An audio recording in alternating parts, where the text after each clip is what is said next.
Recently, a shocking incident occurred at the famous Gyeongbokgung Palace in Seoul, South Korea. A pair of tourists, suspected to be from China, were filmed urinating side by side beneath the ancient stone walls of the Joseon dynasty's main palace. The video, once exposed, has caused widespread shock in society. According to South Korean media, JTBC's program, Incident Class Leader, the incident occurred at noon on November 10th, near the stone wall by the Sinmu Gate of Gyeongbokgung Palace. Witnesses recorded footage showing a middle-aged man squatting in the bushes to relieve himself, holding toilet paper to take care of his needs. A patrolling police officer noticed the unusual behavior and immediately intervened. A woman dressed in white pants was also squatting beside the man in a similar position. After a while, she stood up and left, leaving an unknown stain on her white pants. The man then staggered out of the bushes. The entire scene was captured on video. The whistleblower recalled, at that time, dozens of Chinese tourists were visiting Gyeongbokgung Palace. This couple was likely part of the group. It was later learned that the man in the controversial video was a Chinese tourist in his 70s. At 3:30 p.m. on November 10th, the man was fined 50,000 Korean won, approximately 34.4 USD according to the law. However, the woman in the video was not penalized. The specific reasons have not been disclosed. Gyeongbokgung Palace, built in 1395 during the Joseon dynasty, is the largest of the dynasty's 5 royal palaces and a major historical landmark. It is also one of Seoul's most popular tourist attractions.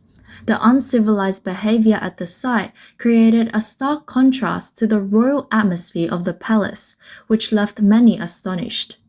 The person who uploaded the original footage shared on social media that the video was filmed by a friend in the afternoon and sent to him. He expressed strong dissatisfaction in the post, writing, "I can't believe this actually happened in front of my friend. I completely can't accept it." The post received numerous comments from South Korean netizens, including, "This behavior is beyond imagination," and "We have so many public toilets in our country." As early as 2018, the Seoul city government announced regular inspections and management of the city's 20,554 public toilets. An official document noted that the city has 20,554 public toilets, 8,000 staff, and weekly rechecks of key locations. In other words, finding a toilet in a first-tier city like Seoul has never been a problem. The public urination incident on that day is hard to justify as a lack of available toilets. However, investigations revealed that this was not the first time Chinese tourists were accused of urinating in public in South Korea. On October 6 to October 7, a netizen posted about witnessing a woman with a child urinating at Yeongmyeori Coast in Jeju City. The netizen described, "Used wet wipes were left by the side and later floated into the sea." Yeongmyeori Coast is a national natural monument in South Korea, named for its coastline resembling the head of a dragon. The netizen speculated that the person involved was likely a Chinese tourist. These two incidents, occurring in close proximity and at popular tourist sites with dense crowds, have made it easier to generalize individual misbehavior as a group label. After the THAAD incident in 2019, tourism between China and South Korea cooled for a while, but gradually picked up after the pandemic. According to data from the Korea Tourism Organization, the number of Chinese visitors to South Korea surged to 8.2 million in 2023. However, this rise in visitors was accompanied by an increase in uncivilized behavior. Some tourists were seen shouting loudly on the streets of Seoul, others were caught vandalizing and even climbing on locations used in Korean dramas. Since September, South Korea temporarily allowed Chinese tourists to enter without a visa, leading to a large influx of Chinese visitors. Recently, young Chinese tourists have also sparked a Seoul syndrome trend on platforms like Douyin and Xiaohongshu, sharing their travel impressions after visiting South Korea. According to reports from South Korean media outlets such as Seoul Economy and the National Daily, the Korea Tourism Organization's data lab released data on November 15, showing that after the COVID-19 pandemic and the recovery of the tourism industry, the number of Chinese tourists visiting South Korea has been steadily increasing. It is estimated that in 2024, around 4.6 million Chinese tourists visited South Korea, double the 2 million recorded in 2023. Major Chinese social platforms have also sparked a Seoul travel trend, with many young Chinese travelers sharing positive reviews of their trips to South Korea, such as receiving help from locals with directions or capturing beautiful travel memories of the Han River or Namsan Tower. Nonetheless, while Chinese tourists are drawn to South Korea, the visa exemption policy has led to rising anti-China sentiment in Korean society. Recently, the number of anti-China banners on the streets has dramatically increased. On September 29, a conservative group in Seoul held a rally against the trial visa exemption for Chinese tourists. By 5 p.m., about 270 people had participated, holding signs with slogans such as "Oppose visa exemption for 30 million Chinese tourists" and "Ensure the safety of our citizens before attracting Chinese tourists."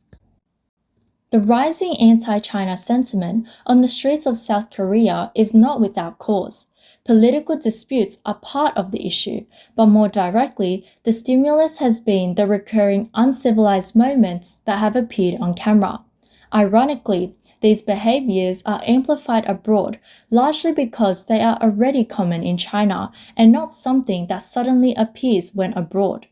Aside from South Korea, the extent to which Chinese people let loose in their country is more remarkable. On November 17, a man was seen defecating publicly in the grass at Tiananmen Square. Some netizens commented under the video saying, "Defecating at Tiananmen? It's definitely a Chinese intangible cultural heritage." Another netizen remarked, "Now I really believe China is a democracy. They can even defecate anywhere." On November 11, at Metro Line 3 in Nanning City, a man wearing a business jacket and holding a water cup suddenly came to a pillar, pulled down his pants, and defecated. The process lasted about 30 seconds, and he left without cleaning up. Surveillance footage showed that the man was calm and left nonchalantly after defecating. On January 15, in Suzhou City, a man on Shihu West Road amidst traffic took off his pants and defecated in the street. In response, some netizens commented, "Don't blame everything on prejudice. These moments of misbehavior don't only happen abroad. They also repeatedly occur in our own country. Impressions are built over time. Rather than saying we're being discriminated against, we should admit we still need a lesson in public etiquette." Now, let's zoom out to a broader perspective. Why are Chinese tourists so often labeled as uncivilized? Reports suggest that this is not racial discrimination, but the result of accumulated instances. Take a recent example. In February 2025, Japan's Kyoto reported that with the surge of Chinese tourists, there were traffic jams, worsening hygiene, and even tourists shouting anti-Japan slogans in front of temples. Kyoto's ancient temples like Golden Pavilion and Kiyomizu-dera Temple are meant to be peaceful places of Zen. Yet they were disrupted by tourists wielding selfie sticks and littering. Another example occurred in 2023 at the British Museum, where signs in Chinese reading "No touching artifacts" were posted. Why? Because Chinese tourists repeatedly violated the rule by touching exhibits. Some even removed their shoes and put their feet up near Tower Bridge. These incidents might sound like jokes, but after the laughter comes the awkwardness. In Thailand, a popular destination for Chinese tourists, the number of visitors surpassed 10 million in 2024. However, the bad news kept coming. At Pattaya Beach, some tourists defecated in public. At the Grand Palace in Bangkok, some ignored the rule of removing shoes before entering and walked in with shoes on. And at the Egyptian pyramids, some attempted to climb and take photos, causing protests from local guides. Against this global backdrop, every action of Chinese tourists abroad becomes more prone to being magnified as a reflection of national image. In the past 2 years, the Pew Research Center's cross-national surveys have almost sounded the alarm for China's global image. The latest report, released in 2025, showed that in 25 countries surveyed, only 36% of people had a positive opinion of China, while 54% viewed it negatively. More notably, this low favorability is especially evident in high-income countries. In mature democracies like Europe, the US, Japan, South Korea, and Australia, positive evaluations of China often drop to 30% or even lower.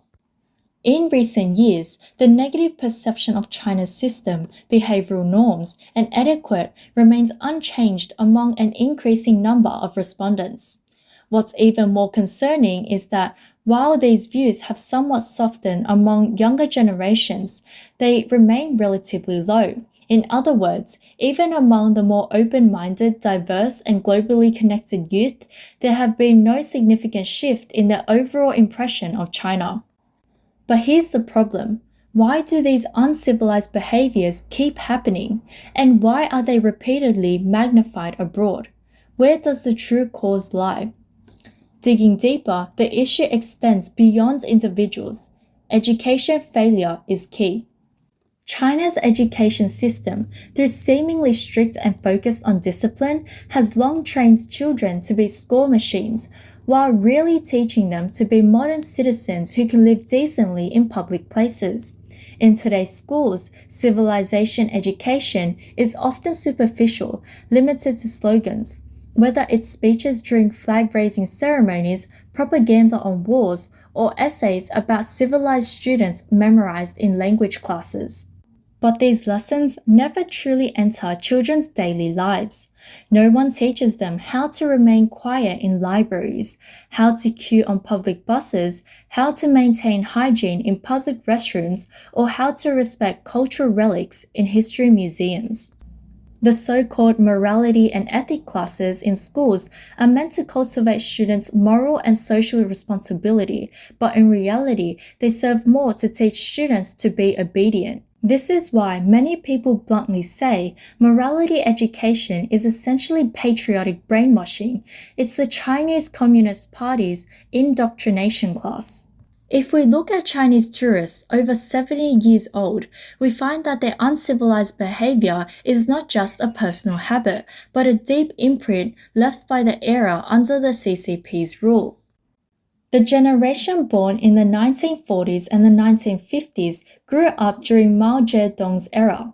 From the Great Famine to the Cultural Revolution, the main theme of society was simply survival.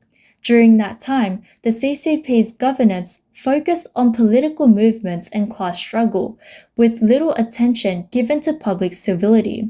In rural areas, most toilets were open pits swarming with flies and mosquitoes, with no concept of cleanliness. Many regions had no waste disposal systems, and littering was not seen as uncivilized, but just a way of life. Cities had outdated sewage systems, and sanitation habits were extremely basic. More importantly, during that era, the public had no concept of public space.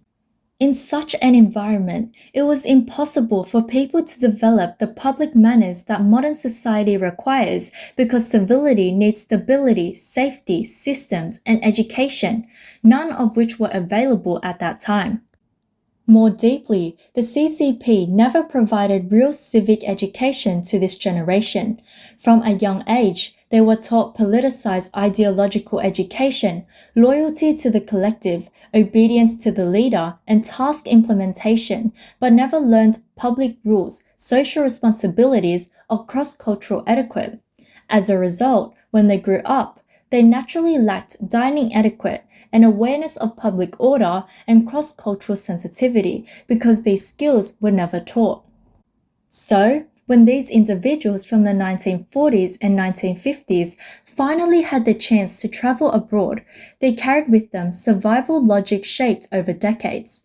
The quicker you grab, the smarter you are. Public space has no owner, and rules change depending on the situation.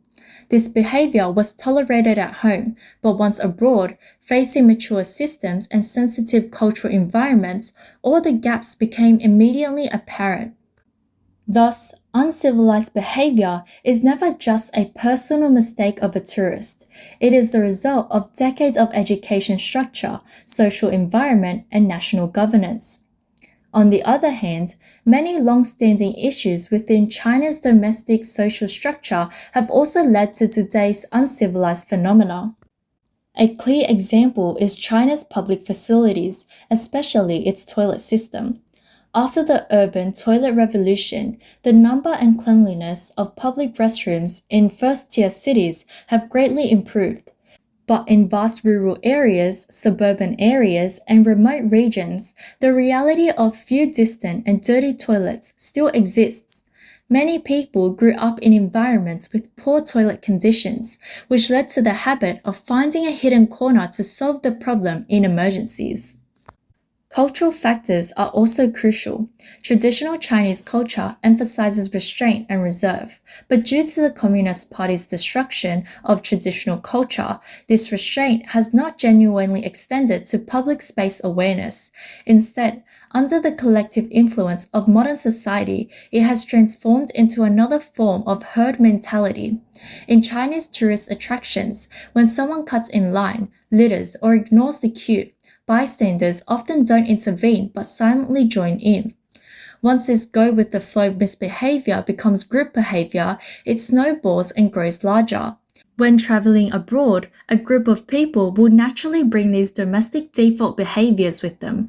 Seeing others raise their voices leads them to do the same. Seeing others misbehave makes them think it's no big deal. In other words, the uncivilized behavior of Chinese people overseas is not a sudden behavioral change, but the amplification of long accumulated habits in a foreign environment.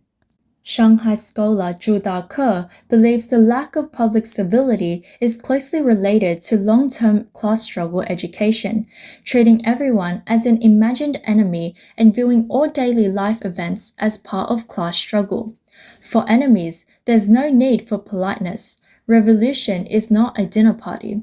This revolutionary ethic has not disappeared in the 21st century. Rather, it has transformed into the brutal logic of social competition under resource scarcity. The problem is not a lack of education, but an overemphasis on education, particularly struggle education.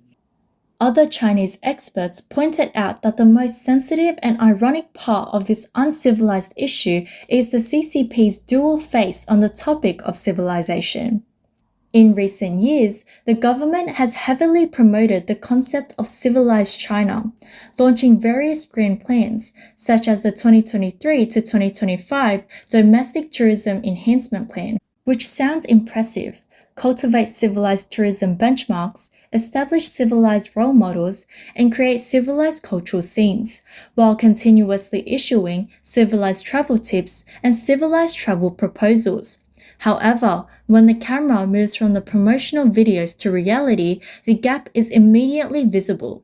These so-called civilization initiatives often remain on paper and television, while the actual execution is chaotic. The deeper absurdity lies in the fact that the CCP attempts to use propaganda to replace actual civilization building, treating the National Image Project as civilizational progress. It believes civilization is something that can be publicized, achieved through posters, slogans, and catchphrases. But civilization has never been mere decoration. It is the product of internal qualities and external systems. A society cannot achieve civilization with a few slogans, nor can it fill the gap in public education with nationalism. Chinese tourist misbehavior abroad is the most direct counterattack against this false civilization system. No matter how glorious the propaganda, how loud the slogans, as long as reality doesn't change, behavior will expose the truth. Looking back at the Gyeongbokgung Palace incident, it's just the tip of the iceberg. However, it serves as a reminder to the world that civilization is not innate. It must be cultivated. The online backlash is not a bad thing. It is a warning about the results of the CCP's decades of hollow education.